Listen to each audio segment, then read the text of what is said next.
پارێزەرێ بۆرەیە حقوقیا 100 ساڵی و پارێزەی ڕێبەرئاپ و مەزلوم دین چ دەربارەی مافێ هێویە و نزیکاتیە کۆنسەیا ئەوروپای نرخاندن کرد و گوت سەرکەتنا vê pêvajoyê bi şert û mercên Birêz Abdullah Öcalan ve girêdayî ye hem jî sektorê serekeyê vê pêvajoyê jî rêber Abdullah Öcalan e. Binpêkirina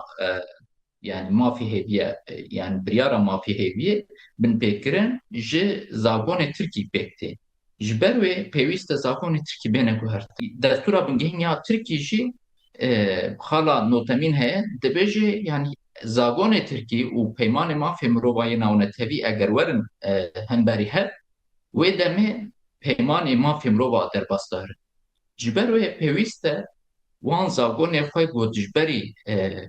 mafê hêviyê pêwîst e Tirkî biguhere lêbelê ev 12 sal çêbûn zêdetir 13 sal em bêjin sala 13 de hîn jî Tirkî tigav naavêtine yani ji bo cîhanîna vê biryarê hîn jî tigav naavêtine zagonê xwe neguhertin sas yani bi hevdîtina heyetê yani ji mehekê di mehacarek heyetê siyasî herin hevdîtin bikin ew nayê wê watê got politika te jî tê bidawî bûye. Yani mafê wî yê xwezayî got zagona de hatine naskirin mafê hevdîtina malbat û parêzera yani ev mafê wisa yasayî jî hîn jî dibin mijara bazara û ev jî tên ast. Piştî Birêz Öcalan dîr hate girtin û hat darizandin û cezayê darvekirinê hat encama tekoşînekê de hate rakirin li Tirkî wê demê ev cezayê müebbeta giran xistin zagona de û ji bo Birêz Öcalan jî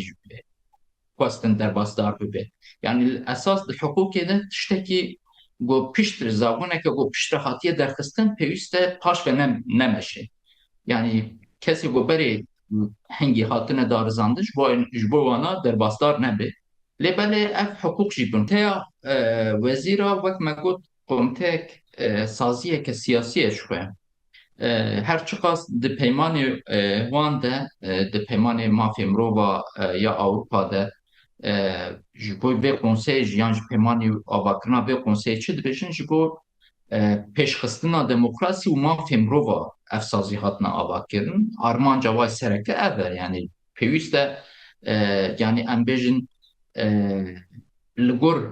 vê van esasa tev bigerin lêbelê dema mijar dibe Kurd dema mijar dibe Birêz Öcalan yani rêberê Kurda wê demê ev sazî jî ne li gor peymanê xwe tev digerin